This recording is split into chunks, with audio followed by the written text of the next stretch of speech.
संतान सप्तमी व्रत की आप सभी को हार्दिक शुभकामनाएं एवं बधाइयाँ। भगवान श्री लक्ष्मी नारायण जी का आशीर्वाद आप सभी के ऊपर सदैव बना रहे। संतान सप्तमी व्रत भाद्रपद माह के शुक्ल पक्ष की सप्तमी तिथि के दिन किया जाता है। सप्तमी तिथि का आरंभ 9 सितंबर 2024 की रात 9:53 से हो जाएगा, जो कि 10 सितंबर 2024 को 11:12 पर सप्तमी तिथि समाप्त होगी।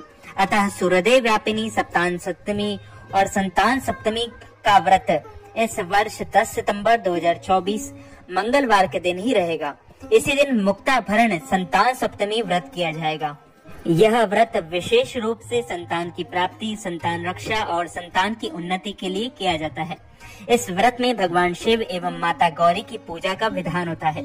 भाद्रपद मास के शुक्ल पक्ष की संतान सप्तमी का व्रत अपना अलग ही विशेष महत्व रखता है। संतान सप्तमी का व्रत माताओं के द्वारा किया अपनी संतान के लिए किया जाता है।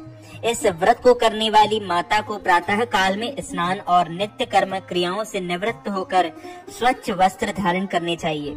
इसके बाद प्रातः काल में भगवान विष्णु और माता लक्ष्मी जी का पूजन और भगवान शिव जी का पूजन अर्चन करना चाहिए और सप्तमी व्रत का संकल्प लेना चाहिए। व्रत की कथा सुनने के बाद यथाशक्ति ब्राह्मणों को भोजन करवाकर दक्षिणा प्रदान करनी चाहिए।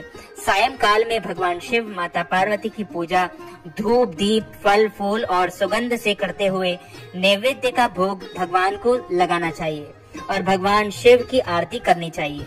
निराहार व्रत कर दोपहर को चौक पोरकर चंदन, अक्षत, धूप, दीप, नैवेद्य, सुपारी तथा नारियल आदि से फिर से शिव पार्वती की पूजा अर्चना करनी चाहिए।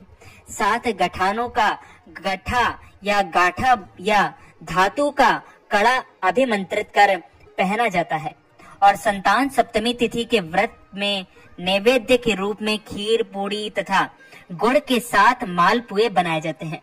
संतान की रक्षा की कामना करते हुए भगवान भोलेनाथ को कलावा अर्पित किया जाता है तथा बाद में इसे स्वयं धारण कर इस व्रत की कथा सुननी चाहिए। और कथा के अनुसार संतान सप्तमी व्रत की कथा से संबंधित एक पौराणिक कथा प्रचलित है। इस कथा के अनुसार एक बार भगवान श्री कृष्ण ने युधिष्ठिर को बताया कि किसी समय मथुरा में लोमश ऋषि आए थे। मेरे माता पिता देवकी तथा वसुदेव ने भक्ति पूर्वक उनकी सेवा की तो ऋषि ने उन्हें कंस द्वारा मारे गए पुत्रों के शोक से उबरने के लिए उन्हें संतान सप्तमी का व्रत करने को कहा।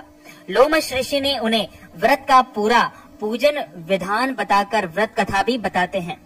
नहुष अयोध्यापुरी का प्रतापी राजा था। उसकी पत्नी का नाम चंद्रमुखी था। उसके राज्य में ही विष्णु दत्त नामक एक तपस्वी ब्राह्मण रहता था। उसकी पत्नी का नाम रूपवती था। रानी चंद्रमुखी तथा रूपवती में परस्पर घनिष्ठ प्रेम था। एक दिन वे दोनों सरयू नदी में स्नान करने गए। वहां अन्य स्त्रियां भी स्नान कर रही थी। उन स्त्रियों ने वहीं पार्वती और भगवान शिव की प्रतिमा बनाकर विधि पूर्वक विधान पूर्वक उनका पूजन किया। तब रानी चंद्रमुखी तथा रूपवती ने उन्हें स्त्रियों से पूजन का नाम तथा विधि पूछी। उन स्त्रियों में से एक ने बताया, यह व्रत संतान देने वाला संतान सप्तमी का व्रत है। उस व्रत की बात सुनकर उन दोनों सखियों ने भी इस जीवन पर्यंत इस व्रत को करने का संकल्प धारण किया और शिव जी के नाम का डोरा बांध लिया। और किंतु घर पहुंचने पर वे संकल्प को भूल गई। फलतः मृत्यु के पश्चात रानी वानरी तथा ब्राह्मणी मुर्गी की योनि में पैदा हुई। कालांतर में दोनों पशु योनि छोड़कर पुनः मनुष्य योनि में आई। चंद्रमुखी मथुरा के राजा पृथ्वीनाथ की रानी बनी तथा रूपवती ने फिर एक ब्राह्मण के घर जन्म लिया। इस जन्म में रानी का नाम ईश्वरी तथा ब्राह्मणी का नाम भूषणा था। भूषणा का विवाह राज पुरोहित अग्निमुखी के साथ हुआ। इस जन्म में भी उन दोनों में बड़ा ही प्रेम हो गया। व्रत भूलने के कारण ही रानी इस जन्म में भी संतान सुख से वंचित रही। भूषणा ने व्रत को याद रखा था, इसलिए उसके गर्भ से सुंदर तथा स्वस्थ 8 पुत्रों ने जन्म लिया। रानी ईश्वरी ने के पुत्र शोक की संवेदना के लिए एक दिन भूषणा उससे मिलने गई और उसे देखते ही रानी के मन में इस ईर्ष्या पैदा हो गई और उसने उसके बच्चे को मारने का प्रयास किया, किंतु बालक ना मर सके। उसने भूषणा को बुलाकर सारी बात बतलाई और फिर क्षमा याचना करके उससे पूछा, किस कारण तुम्हारे बच्चे नहीं मर पाए। भूषणा ने उसे पूर्व जन्म की बात का स्मरण कराया और उसी के प्रभाव से आप मेरे पुत्रों को चाहकर भी ना मरवा सकी। यह सब सुनकर रानी ईश्वरी ने भी विधि पूर्वक संतान सप्तमी, संतान को सुख देने वाला यह मुक्ता भरण व्रत रखा। तब व्रत के प्रभाव से रानी पुनः गर्भवती हुई और एक सुंदर बालक को जन्म दिया। उसी समय से पुत्र प्राप्ति और संतान की रक्षा के लिए यह व्रत प्रचलित है। तो मित्रों, संतान सप्तमी व्रत के निमित्त यदि आप ब्राह्मणों को फलाहार करवाना चाहते हैं, अन्नदान, वस्त्रदान, गौदान, तिलदान अथवा पारणा के निमित्त कोई भी दान दक्षिणा हमें प्रदान करना चाहते हैं, तो आप हमारे गूगल पे, फोन पे, पेटीएम या अकाउंट नंबर के माध्यम से नगद राशि, धनराशि प्रदान करके संतान सप्तमी का संपूर्ण पुण्य लाभ प्राप्त कर सकते हैं।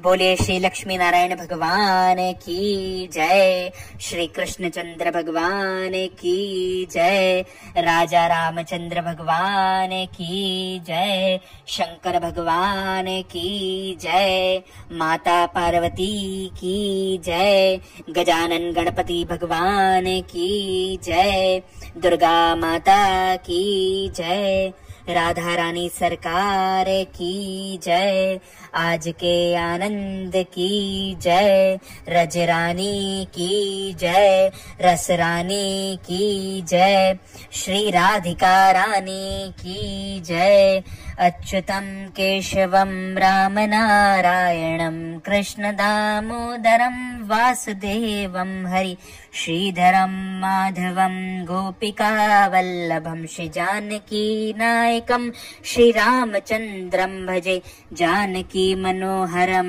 सर्वलोकनायकम श्री शंकरादि सेवितम पुण्य नाम कीर्तनम श्री राम राम राम राम राम नाम तायकम रामा कृष्ण वासुदेवा भक्ति मुक्तिदायकम रामा कृष्ण वासुदेवा भक्ति मुक्तिदायकम रामा कृष्ण वासुदेवा भक्ति मुक्तिदायकम हरे राम राम राम हरे हरे हरे कृष्णा कृष्णा कृष्णा हरे हरे श्री कृष्ण गोविंद हरे मुरारे हे नाथ नारायण वासुदेव हरे राम राम राम हरे हरे हरे कृष्णा कृष्णा कृष्णा हरे हरे।